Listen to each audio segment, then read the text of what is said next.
melaporkan apapun ya kak gitu, karena kalau misalnya melaporkan perzinahan itu otomatis ibuku juga kena, jadi aku belum melaporkan apapun.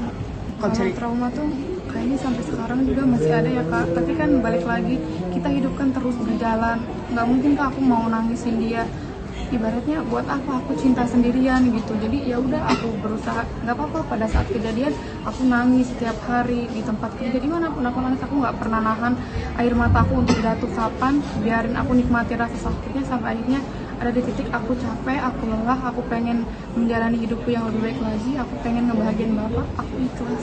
Nggak ada ancaman apapun kalau aku pribadi ya kak, nggak, karena kan udah nggak komunikasi lagi gitu, juga aku udah nggak tinggal di rumah.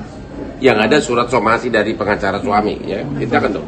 Iya, adanya surat somasi waktu itu datang ke rumahku, aku diinfokan sama sepupuku gitu. Aku juga bingung itu somasi apa gitu kan.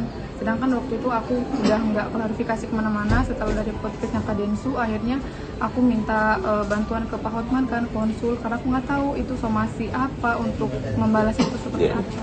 Karena aku udah nggak ada lawyer kan kak, lawyer yang waktu itu udah selesai ngurus perceraian aku, karena aku nggak tahu, dia juga kan udah menggandeng pengacara, dia udah maju juga ke media ngomong yang ini itu. Awalnya kan aku diem, datanglah somasi, aku nggak tahu kan kak itu gimana nih balasnya, harus dibalas seperti apa, tindakan aku juga gimana, aku nggak tahu, makanya aku konsul ke Pak Hotman waktu itu di Kopi Joni.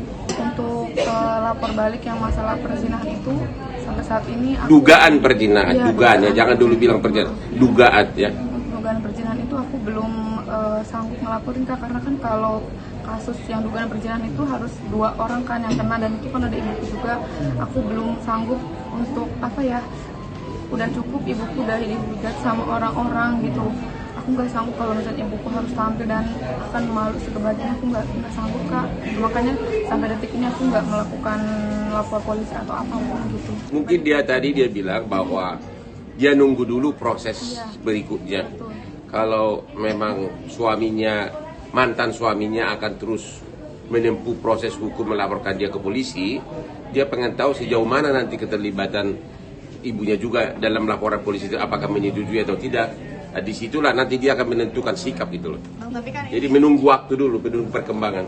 Dia sendiri pada dasarnya tidak mau melaporkan ibunya. Terserah dia kak, aku juga udah gak ada perasaan apapun, jadi ya udah, aku juga sama dia udah cerai, terserah kita jalan masing-masing aja gitu. Berarti di kampung ibu diusir dari rumah atau gimana? Kakak nggak diusir, ibuku pulang sendiri. Berarti di rumah ada ayah sama ibu? Sekarang udah nggak ada, ibuku udah pulang ke rumah ibunya gitu.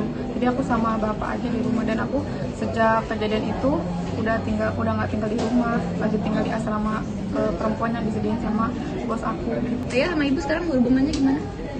Bapak sama ibu udah nggak berhubungan lagi, udah cerai secara agama. Untuk ke pengadilan sih belum diproses kak, tapi akan diproses.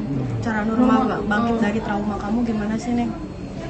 Cara bangkitnya ya kalau aku sih intinya mau hidup yang lebih baik lagi kan. Sekarang aku juga harus bahagiain bapak kan, di saat orang-orang tua yang lain itu menikmati masa tuanya dengan cucu udah bahagia, sekarang bapak malah mendapat kenyataan kayak gini. Jadi sekarang satu-satunya harapan bapak kan cuma aku, jadi ya udah aku harus kuat juga untuk bapak gitu kak. Kalau aku terus-terusan sedih, pasti bapak juga lebih sedih kan.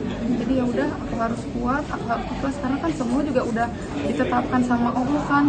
Aku nggak bisa ngelawan takdir juga, ya udah aku terima, aku ikhlas, aku mau membuka lembaran yang baru, aku mau membahagiakan bapak, aku mau bekerja, aku mau melanjutkan mimpi-mimpiku yang lain gitu.